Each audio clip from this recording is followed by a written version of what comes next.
foundation to transpersonal astrology.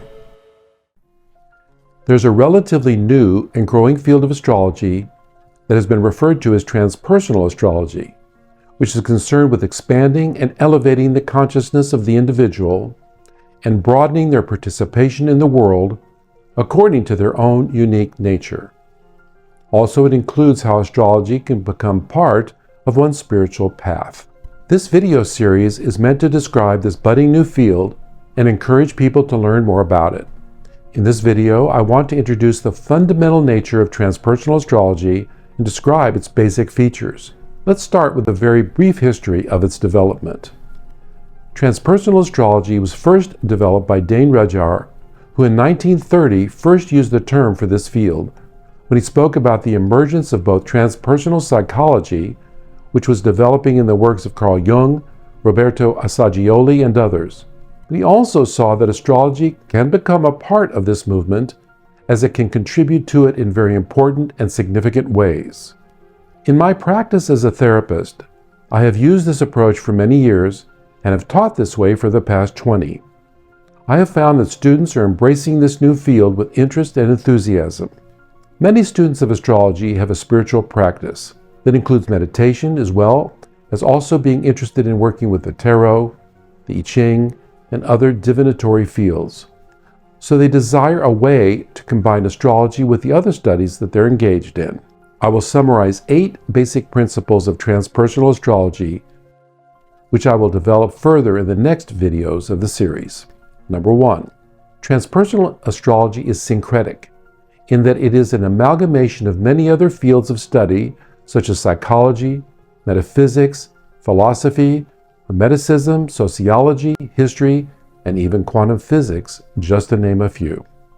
Number 2, generally speaking, astrology is focused on forecasting and often predicting either mundane events or what kind of events might happen to an individual.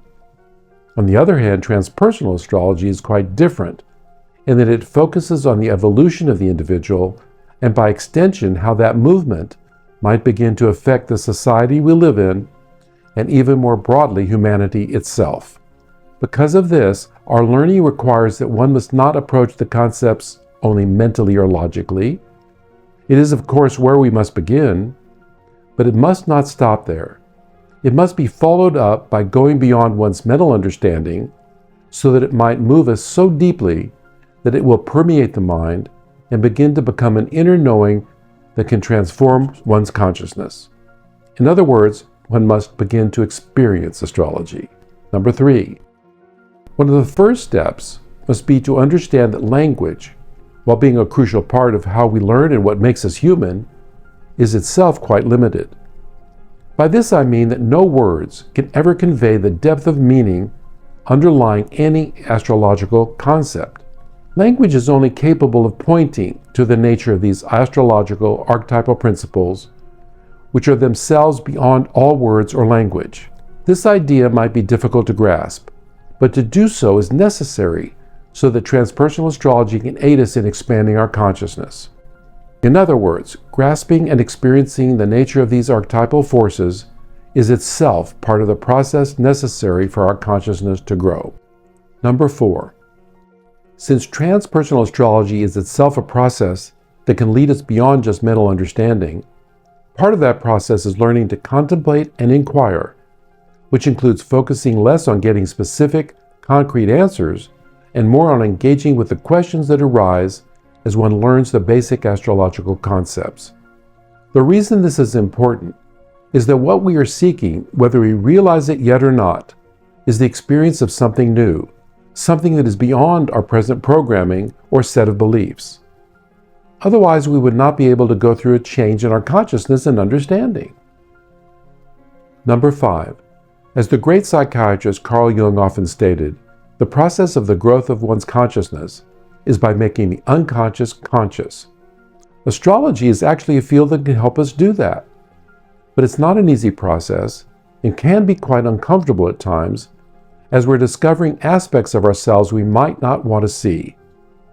However, when we do engage in this way, we're able to move towards being able to become more authentic in that we begin to discover our real nature. Number 6. Let me describe a beginning definition of transpersonal astrology. It can be thought of as being a process that can lead to new states of consciousness beyond the limits of personal identity and even beyond a state of identification itself.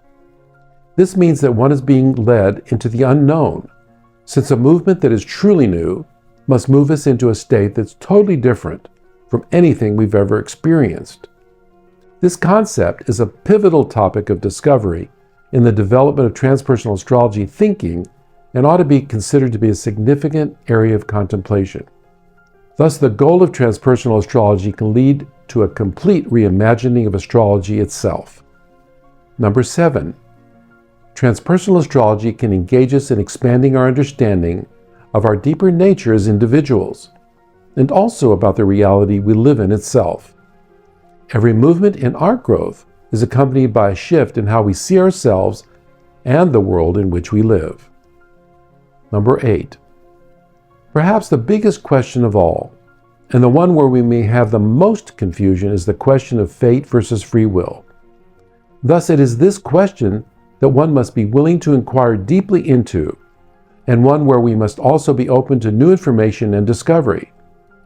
This topic can be illuminating as we clarify how astrology affects our sense of freedom and how we might expand upon this.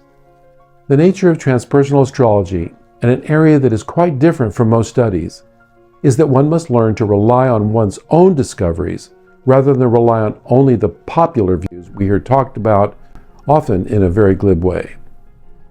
My next video will discuss the first principle of transpersonal astrology.